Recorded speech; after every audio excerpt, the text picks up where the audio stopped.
Last time I saw some of you, it was under cover of darkness, and please don't talk to anybody until November the 1st, and somebody did, of course, and the secret got out, and we're all running around like headless chickens for 2 weeks. But here we are, 30 days later, 100 countries later, and all over the place. So very excited about that. Ken asked me if I could come on to Skype and do a Q&A session, and a bit like David Cameron, I said, yeah, I'll answer questions all day and all night as long as I know what they are in advance.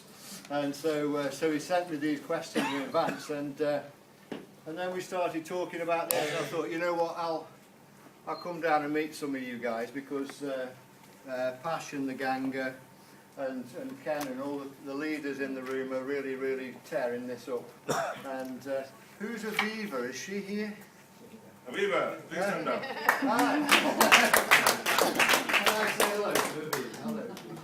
Right, that's it. Fantastic. Because she's just taken over Russia. And,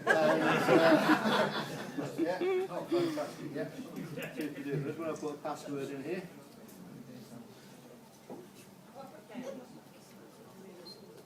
How's that? Okay. Super duper. Right. So yes, I think on what day is it today? Anybody know what day it is? Saturday. Saturday. Okay. My last 6 months has just blurred into just one 24-hour session after another when all this came about. But what I'd like to do today is I will answer the questions that Ken has posed to me, and we're going to be stopping here tonight. My wife and I are going to be stopping here and get to meet some of you afterwards, so we're not dashing off. And what I would like to go through is a couple of things of the history, how we got here, just to answer a few things for you, and talk to you about how to build Beep, the vision of Beep, how it was put together, and the intention of how we're going to build the company. And also I'd like to talk about communication between the company and you, and how we go forward from here. And you know, people like Aviva have come along, and on Friday there were more Russian visitors to the Beep site. Yeah, you want me over there, do you? Okay, why is that a trap door?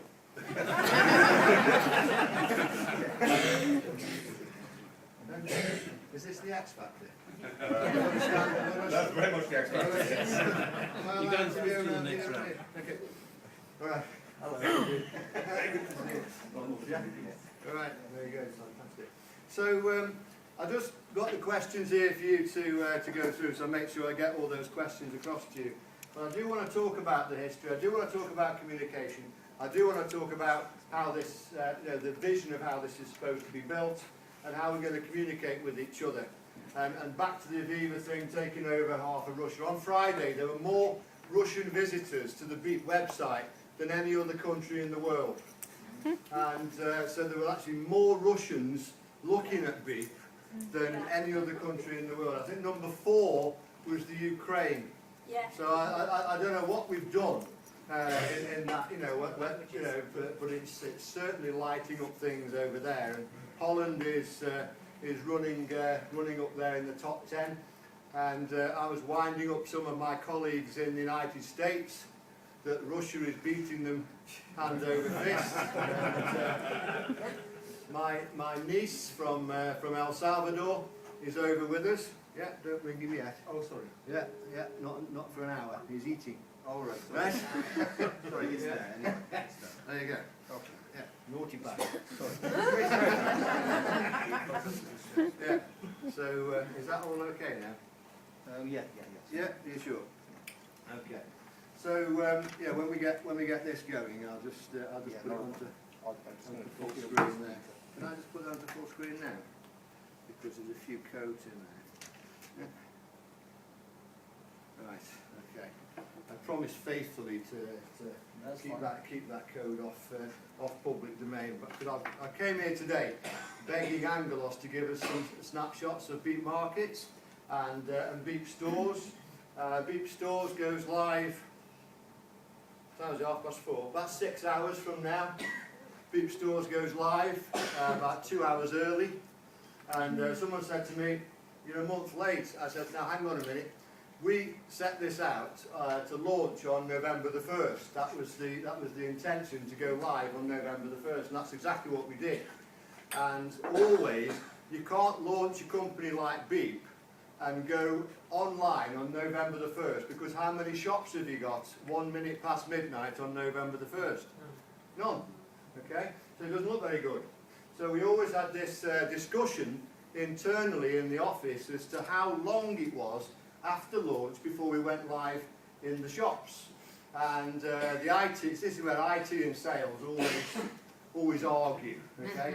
IT says 3 months. I went into fits of laughter, and then they came down to 60 days, and now I've got a straight face.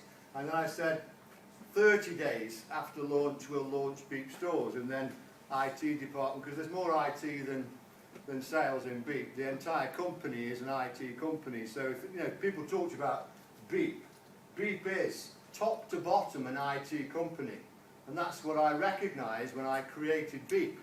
To do something like this, you've got to have the dream team in IT. You've got to give incredible support, and from IT top to bottom. The sales side of it is us, okay? But the beauty of the sales department is the managing director, the person that owns the company, me, is sales, sales, sales, sales, okay?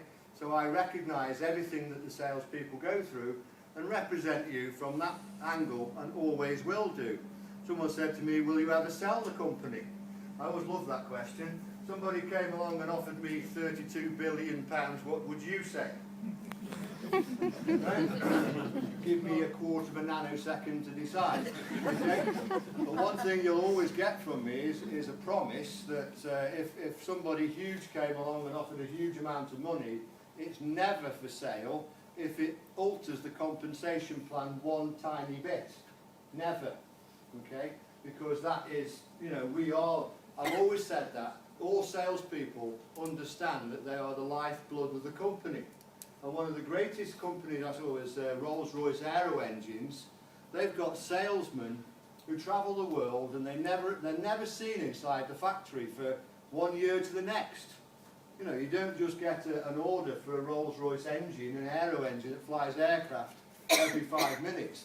They go around the world, and when they walk into the factory, they're treated like gods when they walk into the aerospace factory, because the whole factory understands that if that salesman doesn't bring home the bacon, if that salesman doesn't bring in the work, there is no jobs, there's nothing.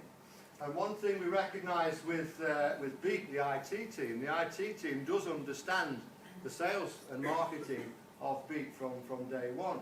So what we did is we launched on November 1st, and if you went to Beep Stores at midnight November 1st, you saw that the countdown clock went down to 0, and then you went to Beep Stores, there was a 30-day countdown clock for Beep Stores, and that expires, I think, at midnight tonight. So we made it with 2 hours to spare, okay?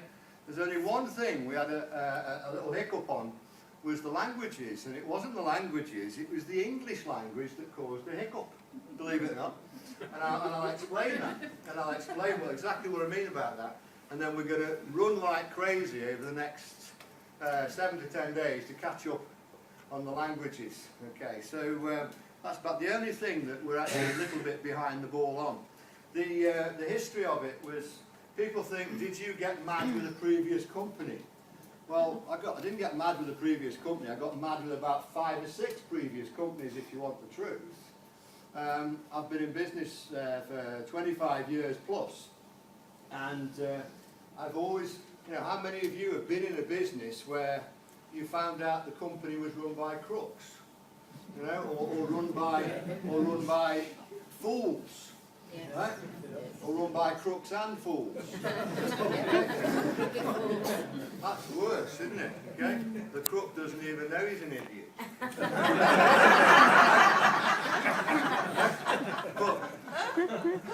Or how many of you been in business with people who are just incompetent? Yes. Yes. And you're looking at the owner of the company. I hope you're not looking at me thinking this. But you're looking at the owner of the company thinking, I can do better than that. Okay? And there's a book out years ago called The E-Myth, which is called The Entrepreneurial Myth.